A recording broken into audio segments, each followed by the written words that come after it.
nation, under God, indivisible, with liberty and justice for all. Throughout the pledge of allegiance. The first item on our agenda was to be an ethics commission appointment, but I've been advised that Francis O'Reilly has withdrawn his appointment to the ethics commission, so we're not going to be discussing that. So the next item is a report from the Joint Retirement Investment Board. We'll take that up. Good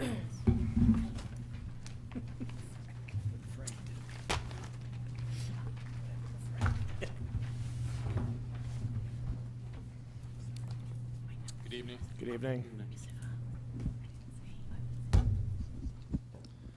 How's that? So, it's been a while since I've been here. I think that's about a year, right? So everyone has their packet or remembers from their packet. Just two separate documents. There's one for the police and fire and town employees. That's the main pension, and then OPEB is the other one. Total assets are about, not about, as of June 30th, they were $391 million. I can say as of last month, it's up to like 393. We have not done much as far as move allocations in the past year. We're still have the same asset allocation and diversity that we've had in the past. No new managers as of June 30th. Since this report has come out, we have removed a fixed income manager and simplified things. So if you were to look at it today, you'd see that in our domestic fixed income space, we just have Sykes. In our global one, we just have PIMCO. And that was really a performance-based thing, and it really didn't make sense to have an extra manager that wasn't doing anything except following the index. But otherwise, I would say that everything is the same as you saw last year. Moving to returns, you can see how each one performed overall, but everybody just wants to see the final number. So our June 30th number was just under 5% for the fund, and you can see the 3-year, 5-year, and 7-year numbers, and also be advised that our assumed discount rate is 7%, so that's how your what we used to call the ARC, and now it's called it's essentially how we compute what we have to make for a pension contribution each year.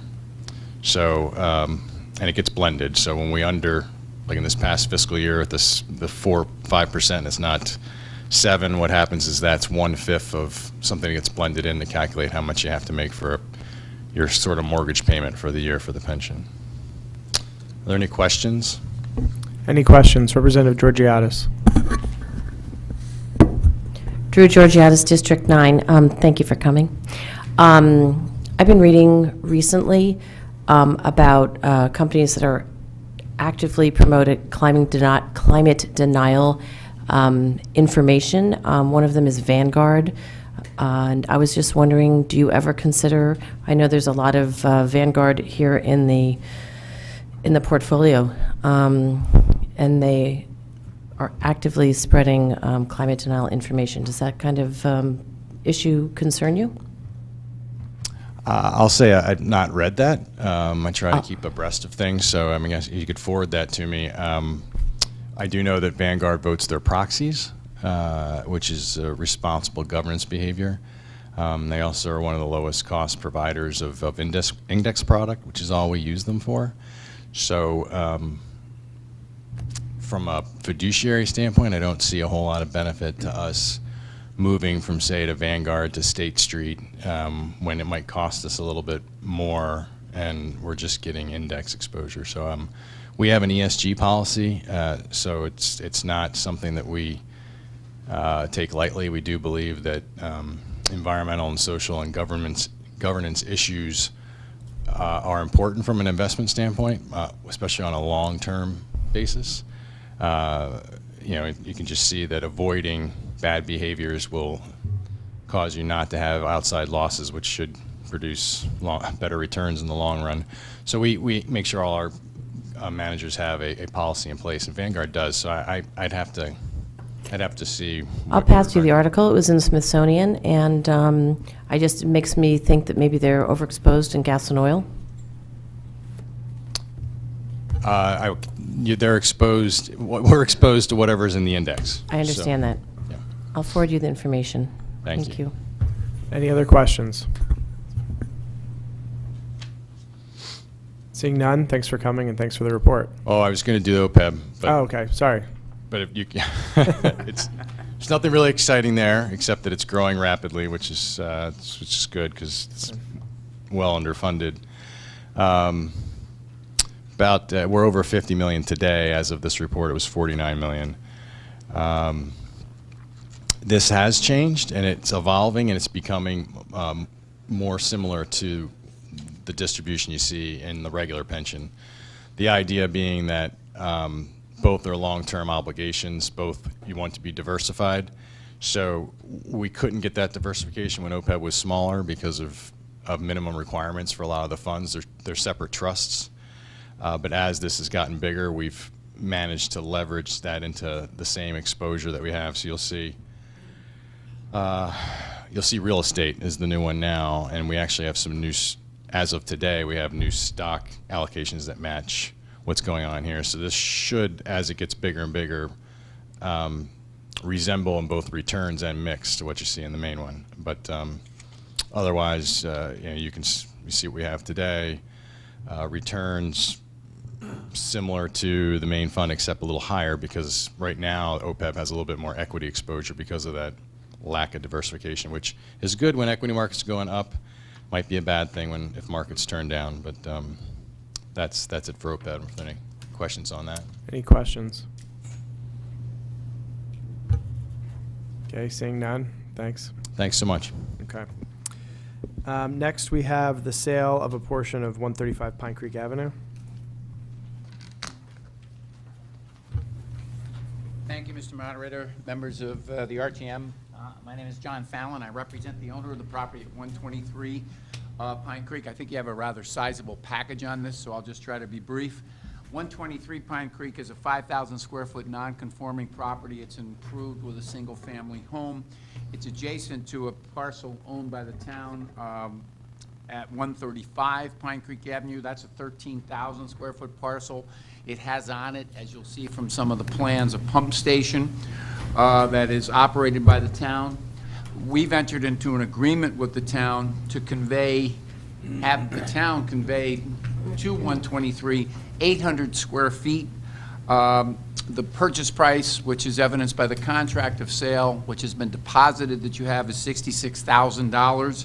That purchase price was arrived at by way of an independent appraisal by Karen and Fazio. It comes out to $82.50 per square foot, which is certainly very good for the market. The reason we've done this and pursued this with the town, if you look at the plan, is that 123 is quite narrow, and the 800 square feet will provide additional width to this narrow lot, which will allow better access and safer function of the driveway, providing access to the house and the garage that are already there. So from our perspective, 123, it benefits considerations of convenience and safety. From the town's perspective, it will not have any adverse effect on the impact on 135. The property will still be a very oversized parcel at 12,200 square feet, and it won't have any adverse impact on the use of the pump station. You have the appraisal, which is detailed, which was the basis of the purchase price. You have the contract. This has previously received the unanimous approval from the Board of Selectmen and the recommendation, a favorable unanimous recommendation from the TPZ under 824. Selectman Bateson, I think, had a very good suggestion, which I think is probably evidenced in your material. That's totally at your discretion, but that the proceeds of this sale, $66,000, be earmarked for the Grace Richardson Open Space Trust Fund. I personally thought that was a very good suggestion on his behalf. So we hope you would approve this. As I said, it will help the property owner significantly in terms of maneuverability of the garage without having any adverse impact on the town property or the pump station, and it certainly represents a fair market valuation, $66,000 for 800 square feet. Thank you. Thank you. Any questions?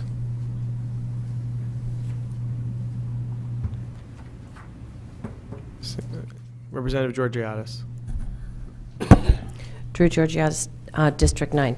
Is the Grace Richardson Trust Fund different from the Smith Richardson Foundation?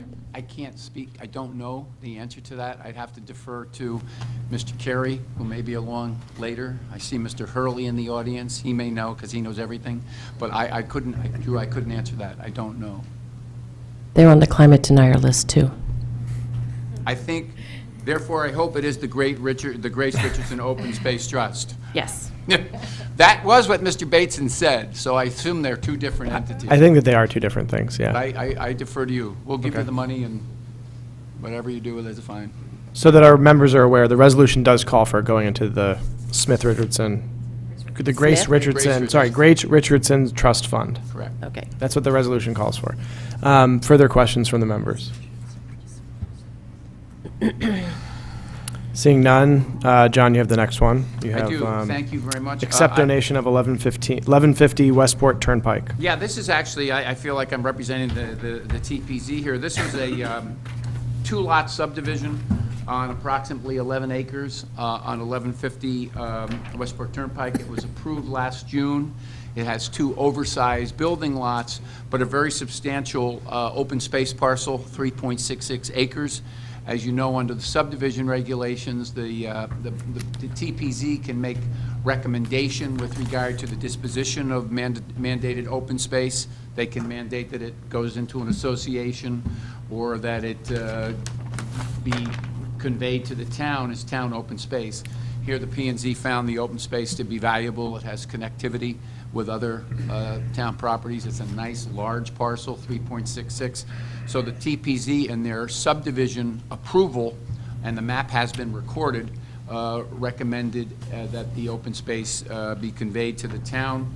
That has gone to the Land Acquisition Committee as well. They have mandated or endorsed that the open space go to the town, and I believe the Conservation Commission has as well. So we're just following up on the TPZ approval, and this is a meaningful piece of town open space that will be conveyed to the town subject to your approval. Any questions on the donation of 1150 Westport Turnpike? Representative Vergara.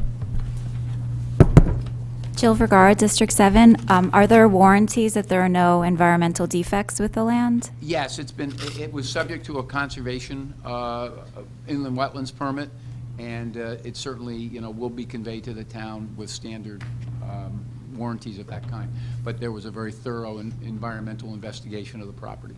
Okay, thank you. Any other questions? Seeing none, thanks for the I'm sorry, Representative Georgiadis. Drew Georgiadis, District 9. Was that where the landscaping business was? I was trying to figure out where that was. No. No, this is just it's been a vacant piece of property for a very long time. Okay, thank you. Any other questions? Seeing none, thank you. Thank you very much, ladies and gentlemen. Next, we're going to take up the Board of Education Maintenance and Transportation Facility lease.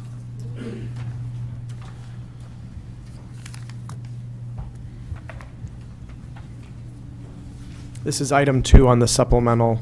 It's the item on the second supplemental agenda that we issued.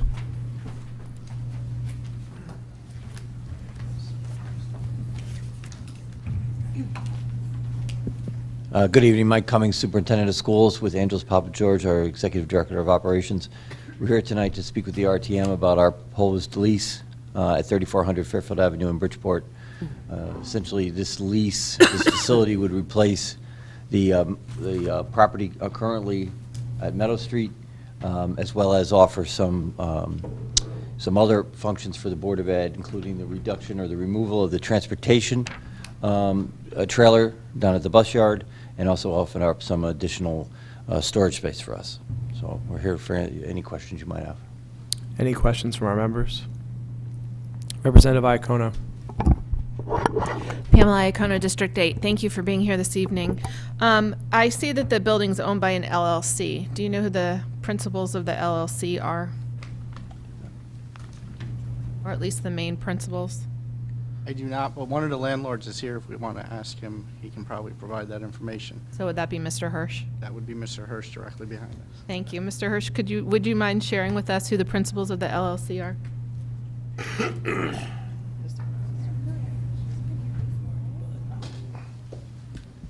For the record, Arthur Hirsch. The principals of the Frugal LLC are Arthur R. Hirsch, Philip C. Kraft, and Ray Arabia. We are the three principals of Frugal LLC. Thank you very much. I just wanted that disclosed for the record. Appreciate it.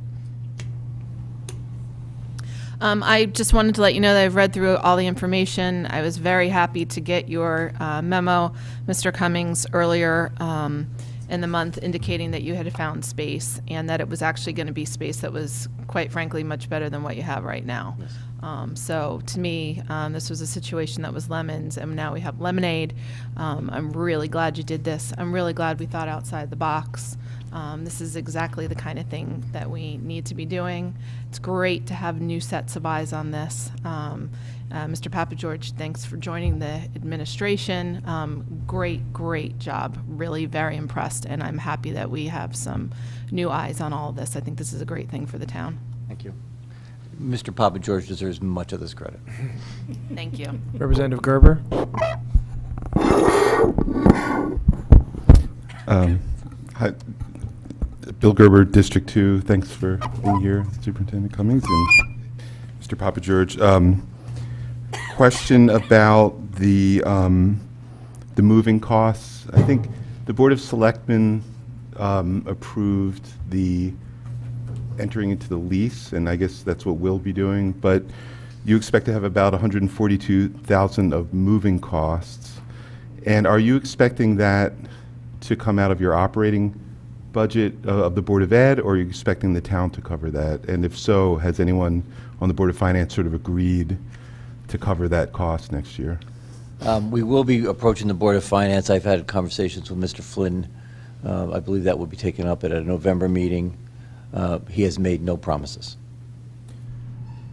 So he's made no promises, and there's no sort of process for getting a commitment from him at this point. We're just going to have to wait till the moving takes place. And when will that be, actually? We are looking to take ownership of the property on November 1st, use the month of November to ready the space, and then our intent is to move in on December 1st. Our lease at Meadow Street ends at the end of November.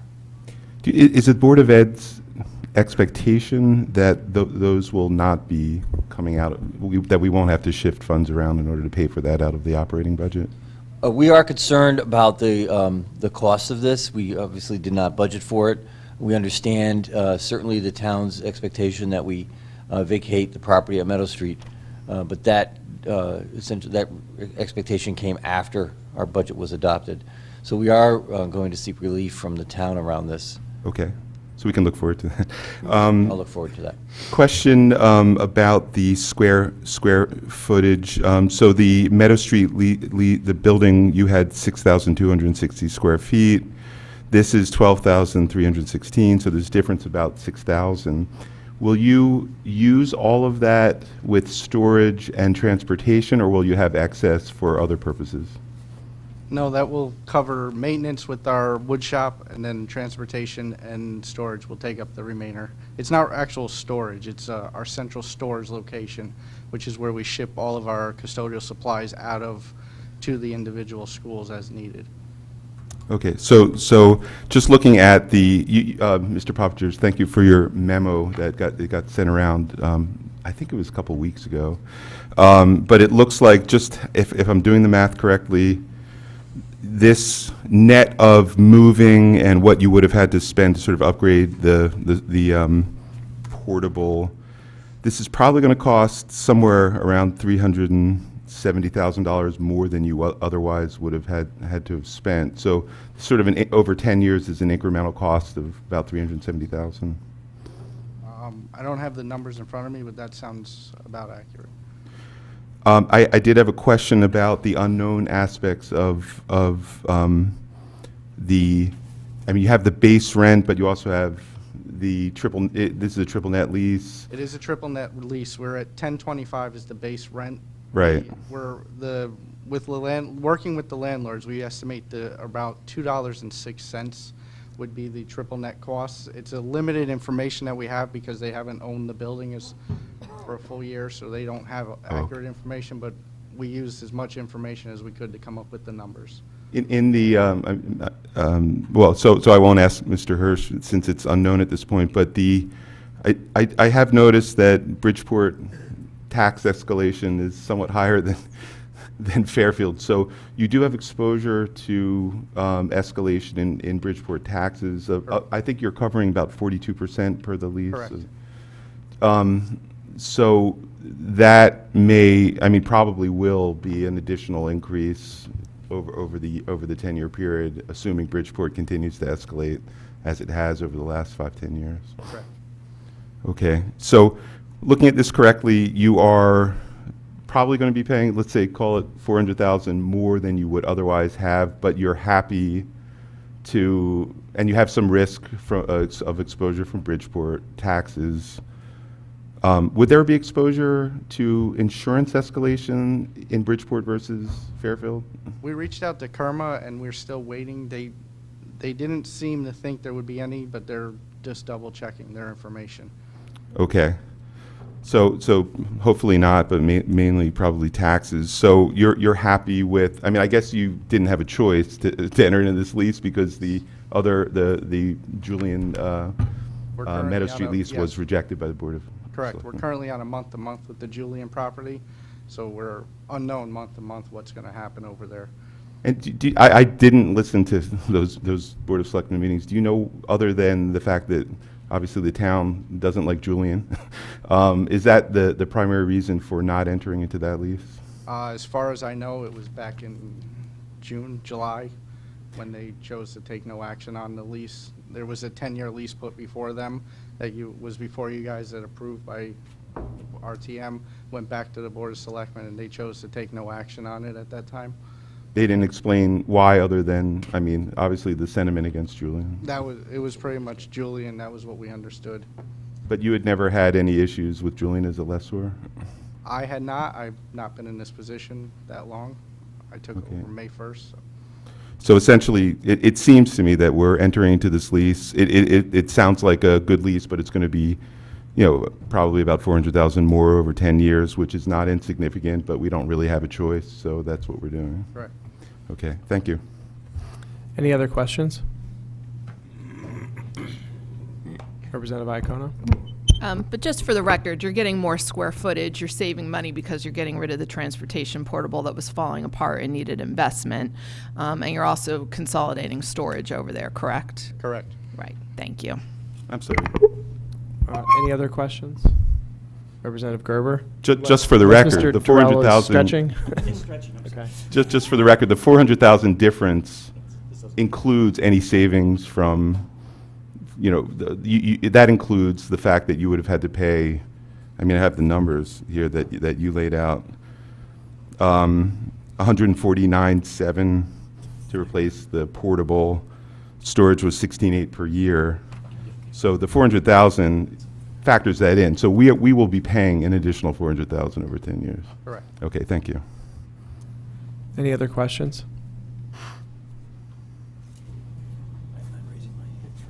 Seeing none, thank you. Next, we have the two items that relate to the Berm and the town WPCA matter.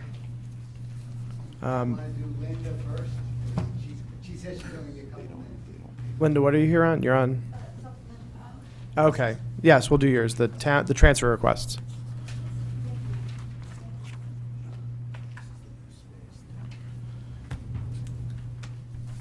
So this is item 1 on the first supplemental agenda. My name is Linda Gardner, and I'm here on behalf of Bob Mayer, who is at the Board of Finance meeting this evening.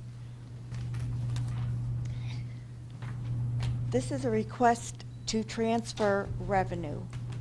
And in order to transfer revenue, it requires an increase in the budget. Hence, you are being asked to look at this item. That means you increase revenue and expenditure by the same amount.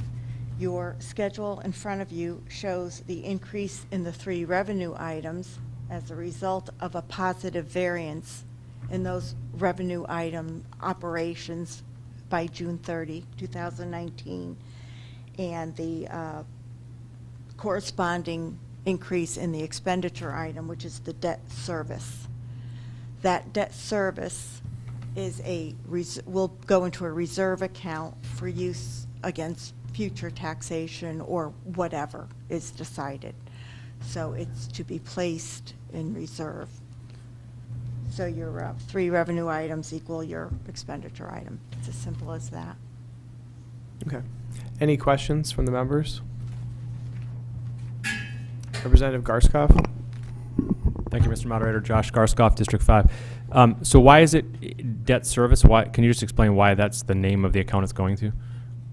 We have a debt account, so we want to increase the expenditure in the debt account and then sweep that into the reserve account in order to preserve the money for future years, for future use, I mean. So it's just a way to be able to sweep it It's out. the mechanics, right. Okay. It's just Thank you. mechanical. Mhm. Other questions?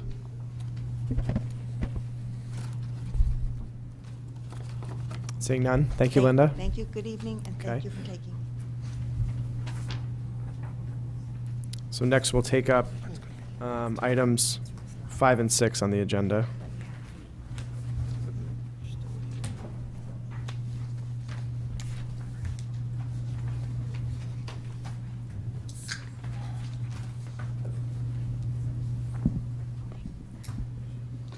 Hi, I'm Bill Hurley, the Fairfield Engineering Manager. I'm here to present the what we call the wastewater treatment plant hardening or protection, flood protection for the treatment plant and the other town buildings that are in the area, the conservation, the dog ward, and shelter there as well, and the compost facility. We're coming to the boards here because we have to increase the amount of appropriation and bond appropriation, approximately $4 million. This would cover, the original one was $3 million, and it goes up to $7 million, $7.4 million. The couple of things that I just want to highlight here is that the town's Water Pollution Control Authority has agreed to pay for the cost of the project. The town does have a $750,000 grant associated with this project as well. Let's see here. And just to give you a background, I assume everybody read the 14 points, but just in case you haven't, I'll just highlight real quick. During Superstorm Sandy, portions of the treatment plant and surrounding facilities were submerged in 2 feet of water due to the coastal storm surge. The wastewater treatment plant did not treat the influent at full levels for more than a week and exceeded the required discharge limits due to the flooding and the damage caused by the storm. The facility lies within a FEMA designated or defined special flood hazard area. And if the storm surge had gone just a little bit higher, the south side of the treatment plant would have been fully submerged. This would have resulted in damage to the entire pump station, the influent building, the administration building, transformers, electrical and mechanical systems, and the plant infrastructure, causing an approximate $35 million in damages. The proposed project is to construct an earthen berm and a steel sheathing barrier and stormwater pump station to protect the treatment plant and other critical facilities in the area against future flood events. In addition, the flood protection would enable the installation of a microgrid to provide greater level of storm resiliency by eliminating the dependence on outside power during major storm events. The earthen berm and the flood wall barrier would be constructed around the whole treatment plant, the animal control facility, the fire training center, and the conservation department workshop. I believe the contractor can start in November as the contract bid is still valid. I'm sorry, let me make one correction. I said 750. That's another project I'm working on. We actually have $3.3 million in grant money. Let me make that correction, that's a big one. Sorry about that. That was another project that I'm working on. So, yeah. So if not approved, the state grant for the microgrid and obviously the $3.3 million grant would be compromised, and then the town would be required to do the plant upgrade, and we'd have to do those upgrades to what they call the 500-year storm, which would cost approximately $10 to $10 to $20 million more. Sorry about that. I mean, I have a timeline here. I have a timeline here if you want me to go into further detail. That's okay. Or open up to We'll open up to questions. Representative Iacono? Sorry, so just to get back to the bottom line appropriation, the town is only having to contribute out of their side of the coffers $385,000, is that? That's correct. Okay, and The the rest will, remaining then the rest after will the be grant is absorbed from by the the treatment. grant and then the WPCA. Right. Okay, so our obligation here tonight is $385,000. Which has already been approved. Gotcha, thank you. Further questions? Representative Lopez? Hi, Erin Lopez, District 2. If, I think I understand reading through this, the reason that the cost changed over time as you're going through the process is because there was originally going to be a dike, and that didn't, the plans didn't pan out for that, and now it switched to a berm. Is that what happened in the Yeah, timing? if I'll show it on the map here real quick. Essentially, here's the treatment plant over Bill, here. could you slide back a little bit? The treatment plant is here, the fire training center, the conservation buildings, the dog water over here. Originally, all this was going to be earth berm. The only parts really of earth berm are now here. So all this is going to be the steel sheathing. And so that's why, and the steel sheathing is $1.7 million. So that was a major component of the increase.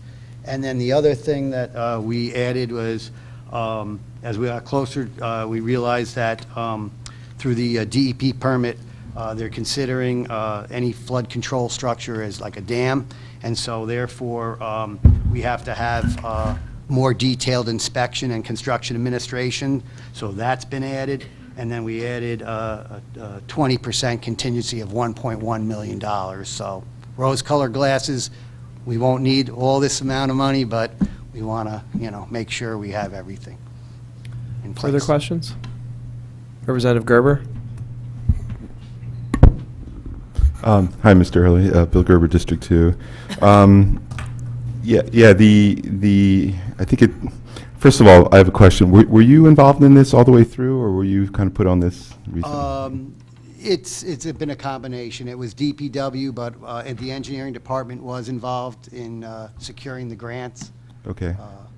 And we've been following the project through, yes. Like I've heard recent noise about the increased costs, and a lot of people didn't know it was happening. It was sort of thrown at people in August, or at least that was the impression I got. But so if you don't mind sort of walking through, so we started with a $3.088 million estimate. I think that was 2015, but then it went to 5.1 million.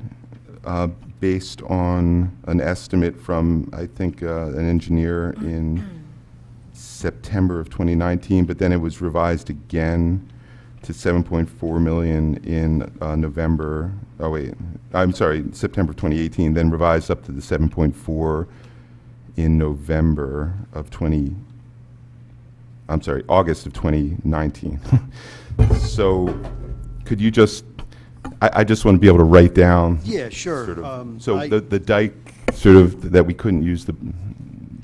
Yeah, what happened was and I'll do a quick timeline here. Yeah. 2014, we submitted to the state for the grant for what we call the hardening project. In 2015, the $2.3 million grant was approved by the RTM. In 2016, we commenced the design. In November 2016, progress meeting with the consultant to discuss the results of the testing, and that's where we were looking at now alternatives for the earthen dike. The testing that was done, the boring tests, realized that the weight of the berm would actually start to settle and sink. And so it was recommended that we do the steel sheathing as the major flood protection. I'm sorry to interrupt you, but I'm on your write-up here. Let's see if I can get is that page 2? Yes, right, correct. What was the date of that? That was November 16 on the top of page 2. Okay, November 16. 2016. Okay.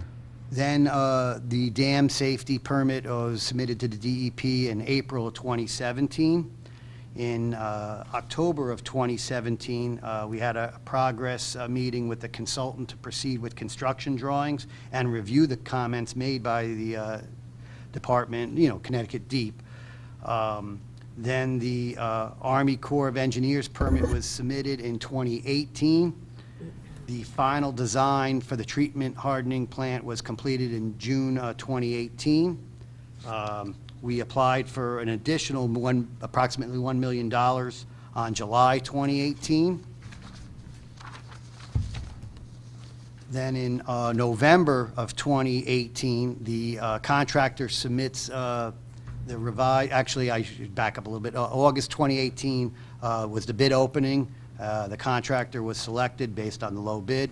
In November of 2018, they submitted a revised bid, which what we called value engineering, where we lowered the price a little bit. In August of 2019, we received the Army Corps of Engineers permit. In 2019, August 2019, we received the revised cost estimate that now included the permanent pump stations that were added to the project, or re-added to the project, added contingencies, the project oversight and administration, and then the fill that would have to be brought into the site.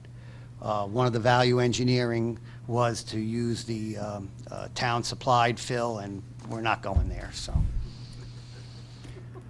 Yeah, that was actually one of my questions. Was I saw earth and fill, and was that part of the reason for the increase in cost when you realized you couldn't? That's so that correct. was I think it was like 600,000. Yes, exactly. Right. Yeah, 671 or something like that. So 671 was part of the increase going from the 5.1 to the 7.4, I would guess. 'Cause Right. It looked like it fell between there.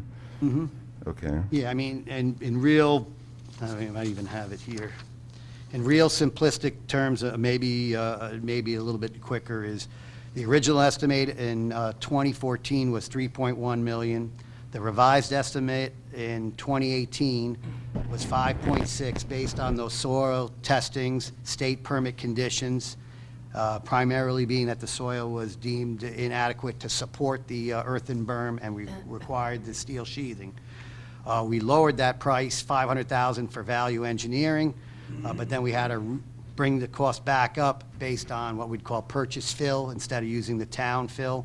And then 1.6 million of it would be for contingency and inspection, project administration. So the majority of it is the town fill, the contingency, the inspection, and then the change from earth berm to the steel sheeting. Those are the major 4 components of why it went up. I have a few more questions. Should I ask them, or should I? Go ahead. Just about the process. So the WPCA, like for example, now whenever I see a contractor being hired, I've got questions. So Holzner is the engineering firm? That's correct, based on low bid. Were they hired by the town, or are they hired by WPCA? What is the process for hiring? Was it sort of the regular, the ideal bidding process of the town? Were there multiple bids, all that kind of stuff? Yeah, the purchasing agent would have all that information, but if I can relate that it was a standard bid, contract bid, documents, plans, everything, and then the contractors provided contract bids, and then the lowest one, the most qualified one and the lowest one was selected. I believe. Who selected it, though? Was it WPCA? No, it's the town process. The town, the purchasing, So Board of Selectmen, and then. Well, the purchasing did, based on the low bid. But Board of Selectmen reviewed the contract and approved it? That, I don't know that. But I could just tell you it was a standard bid project, much like we do projects for bridges and all the others. These are contract bids. And another thing to let everybody know is whenever there's grant money involved, I mean, there's state auditors, we have to go through all these processes to make sure that we meet not only the town guidelines, but state guidelines, and sometimes even federal. But I guess I'm showing my ignorance about WPCA, if you don't mind. Like, how legally is that set up to run these processes on its own, or is it just sort of? It's not an entity of the town per se, is it? I don't know if anyone has any insight into that. Mr. Moderator, Representative Gerber seems to have questions about process and things that aren't relevant to the approval of this. Is it possible for him maybe to have a conversation with Mr. Hurley offline about this? That's probably appropriate. Okay. Do you mind if I steal your question, Sharon? I mean, one of my questions is that actually was my colleague Sharon Pastilli asked me was, we say 300,000 or plus is the cost of the town, but a lot of the difference that's not made up in grants is paid for by townspeople through their User sewer fees, right. Right. Okay. And I'll even answer a little bit real quick here, is that whenever the bid opening, it gets reviewed by the state, it gets reviewed by our consultant. I'm pretty sure it got reviewed by the WPCA, because even, they were always going to pay a certain, portion of it as well. And so the contract and then the bid was reviewed by several entities. But as they alluded to, we can talk more offline. I have no problem. Okay. I'll stay for that. Okay, thank you. And my last question is the 216-102 that was transferred from Penfield to WPCA to this project. Can you explain a little bit about how that works and whether that means that Penfield will not get that money back from the state, hopefully, or eventually? Or is that gone forever? For that particular grant, I believe it's gone forever. Included in the packet was the letter from the Department of, the Department of Housing. Rather than lose that money, we were able to transfer that money from one project to the other. The Penfield project, at that time, I believe the DEP wasn't totally on board with some of the proposals. And so rather than risk losing that money, the Department of Housing did allow us to transfer that money to a project that they knew was going to happen. Okay, so I'm not really up on what we are hoping to get back on Penfield, but whatever that is, we should be subtracting out this 216-102 if it's still listed as. Yeah, I'd have to check further on that. But this was from the Department of Housing money. The other grant might be from a different entity. I'd have to look into that. Okay. Okay, thank you. Sure. Further questions? Representative Okay, Representative Garskoff. Thank you. Mr. Hurley, can you very simply explain why we're going from a berm to a steel and wall or whatever it is, and can you explain what it is we're going to in very simple terms, please, if possible? Well, the berm typically is, say, 10-foot wide at the top, and then you have to go on slopes, okay, like, say, 1-on-1 or 2-on-1. So the bottom ends up being 20, 25 feet. Couple of things with that is, and it would vary in height, probably since we're at elevation, and these are just quick guesstimates of 5, and we have to go up to like 17, that's 12 feet of fill. So we're really, now I'm thinking 10, 12, you're like 36-something feet wide. So now you're going more into the wetlands, which the DEP usually doesn't like to do. And then the actual weight of that structure now being so high, and typically soil is about 120 pounds per cubic feet, would actually push down like a surcharged load, push down, and so over time it would settle. And since most of the area is organic muck, although some of it's fill, but I mean, previous fill, from the 30s or whatever, But the organics wouldn't have the bearing capacity or the strength to hold the soil. And so we would get a lot of sloughing, there'd be a lot of maintenance on that, and as I said, we would settle, and if you, over time, if it settles 2 feet down, and then, you know, there goes your freeboard, and, you know, if there's wave action, that's gonna be the weak point that it comes in. So the steel sheathing are driven sheets of steel, and so the disturbance, maybe they're only, you know, they're usually corrugated, so they're only maybe a foot wide, and so there's a lot less land disturbance for that. And you can set them at a certain height a little bit easier than you would a berm as well. So. Thank you very much. Sure. Representative Walk? Jay Walk, District 5. Before I ask you a quick question, I want to thank you very, very much. This is off the topic just for this project, but for the project that you did on Kings Highway, it's a wonder now that it's finished and it came to tuition. I have to thank you very, very much because I requested a traffic light with a signal on it to turn left, and that happened. So I want to thank you for that. Thank you, Jay. You're welcome. And the other thing, so just my question is, so the town hired a separate company to bring it, to take the muck or out instead of dumping it, you said, into town? Oh, no. Since there's still a portion of the project that has a earth berm, we'll be bringing in fill, and then sometimes with the sheathing, you have to backfill it, and so we'll be bringing in fill from another source. Okay. All right, thank you. Representative Pistilli? Sharon Pistilli, District 3. So I just wanted to clarify, based on where you said this berm would go on the map, it's actually going to be protecting more than just the water treatment facility, right? So it'd be protecting like all the other town buildings that are included in that entire area? That's correct. Yeah, the composting building, it would protect the fire training center, it would protect the conservation workshop, and the shelter or dog warden, you know. And then I had one additional question. So for the amount that is allocated to the WPCA, how would that be charged back to houses on their sewer bills, and like over how many months or years or whatever? Like how would that be treated? One thing is that the treatment plant over the last couple of years knew about this and other projects that are forthcoming. So they've built up sort of a reserve for these type of projects based on the user fees.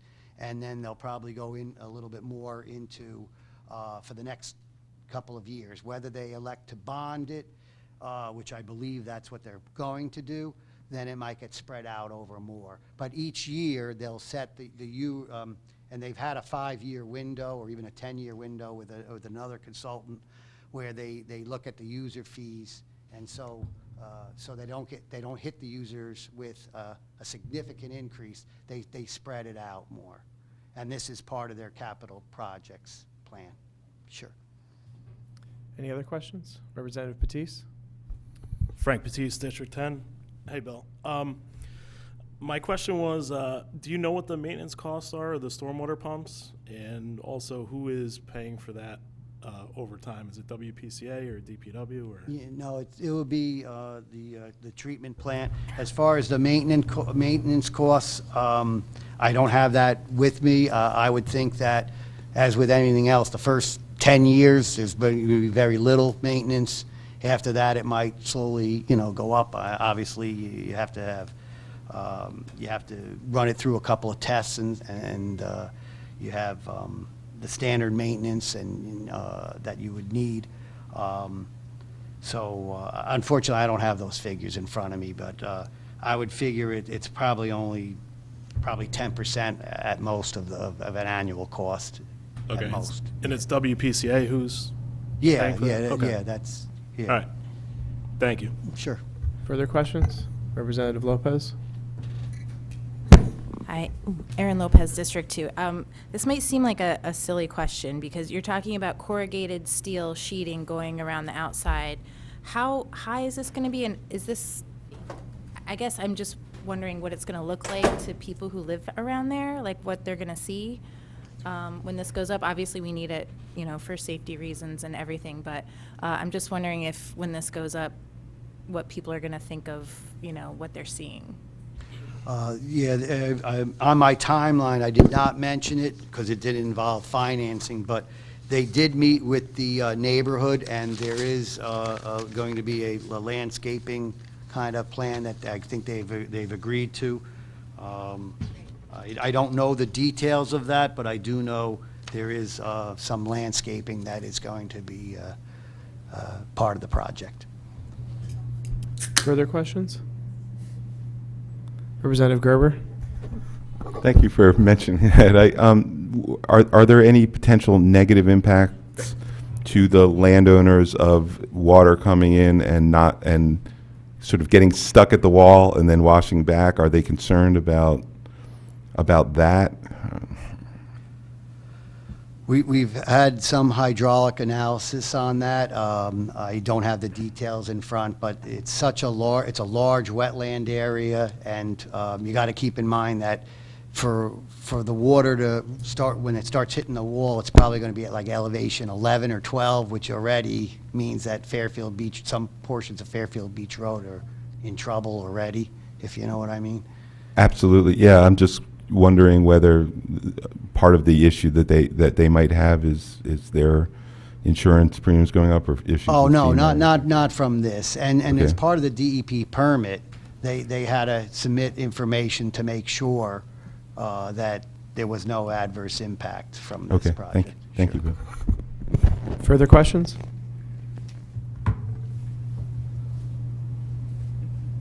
Seeing none, thanks, Bill. All right, just one little promo. On Thursday, because Jay mentioned the traffic, we're still applying for additional grants on what we'd call Phase 3, which would be where that project, Kings Highway, stopped pretty much right around here at Ville Avenue to go to the Bridgeport line. And we have another project, the Post Road Circle Study, and that's District 7. So I have some cards if anybody wants to. That's this Thursday, and again, just like everything else, there'll be members of MetroCog there, perhaps a member or two of the state. And although this is just for a study, we're going to use that study for future years to get grant money. And obviously, a good turnout shows that the town is concerned about the problems. And then MetroCog is usually the one that doles out the grant money. That would make a good impression. So. Certainly, if you're in a District 4 area, District 7 area, or if you think that the Post Road Circle from the area from North Benson to Shoreham Village Drive needs improvement, perhaps you can attend, and if you can't, there's a website that you could fill out a survey on. So thank you. Great, thanks, Bill. Okay, so we will, that's the agenda for the joint discussion, so we'll break up into our subcommittees, and you can find your chair.